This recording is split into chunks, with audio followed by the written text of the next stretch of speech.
Hello everyone, I'm Paul McGuire Grimes, and if you've ever seen or heard my appearances on My Talk 1071 or on Twin Cities Live, you may know that I also cover streaming television series like Stranger Things, Dead to Me, or The Haunting of Hill House.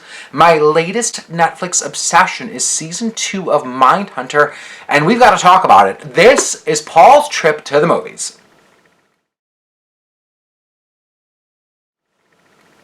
Now, before we dive into Mindhunter Season 2, don't forget to click subscribe on my YouTube channel, Paul's Trip to the Movies.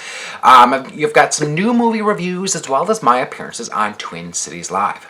So Mindhunter, it stars Jonathan Groff, Holt McCallany, and Anna Torv as three FBI agents in this newly formed behavioral science unit. It's the late 70s, early 80s, and what they do is they interview and study known criminals and serial killers to study their behaviors and their mind to really dive in and capture some known criminals on the run. So Season 2 is 9 episodes. Like I said, it's now streaming on Netflix, and I really think that this is one of the best Netflix series to date. The first 3 episodes are directed by David Fincher, who you know from movies like Seven, Zodiac, and Gone Girl. As you can tell, he really knows this kind of material and this theme. He also serves as one of the show's executive producers. He has a really distinct visual eye and is extremely particular about his scripts, the cinematography, the sound design, and the storytelling, which really speaks to the quality of this series. The main characters on the show are fictional, but their work is based on real-life FBI agent John Douglas, who led the creation of this behavioral science unit within the FBI. Season 2, we see tackle noteworthy cases and figures like the BTK killer.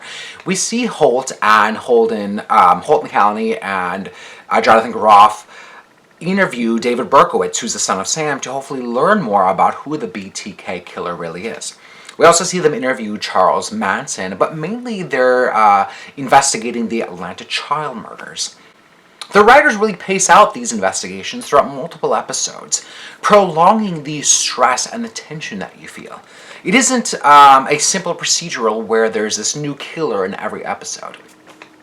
Damian Harriman, who plays Charles Manson in episode 5, also plays him in Quentin Tarantino's Once Upon a Time in Hollywood, and he gives this really eerie performance. One of the things I love about this series is the really deliberate pacing, as it really lets each scene breathe and play out, much like the real interviews would have been like. The show doesn't pander to the fast-paced viewing habits of today's TV audience.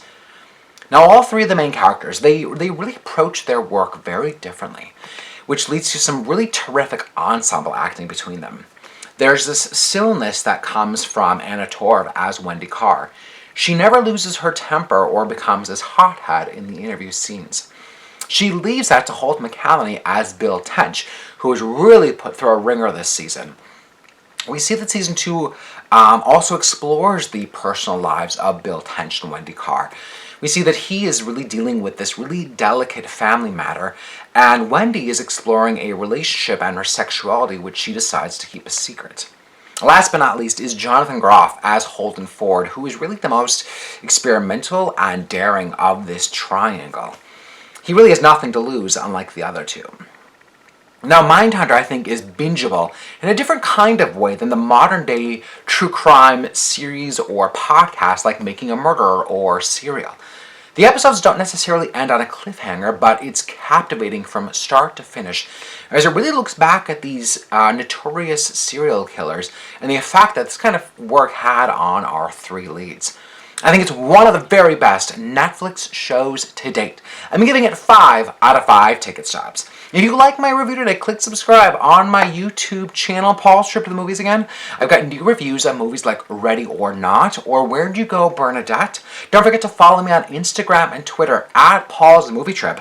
Have you watched Mindhunter? I'd love to hear your thoughts about it. Send me a tweet, a comment on my Instagram. I'd love to hear from you. Then don't forget, go to my website, paulstriptothemovies.com, for even more reviews, as well as a new interview I did with Anthony Russo, the director of Avengers Endgame. Thank you so much for watching Paul's Trip to the Movies.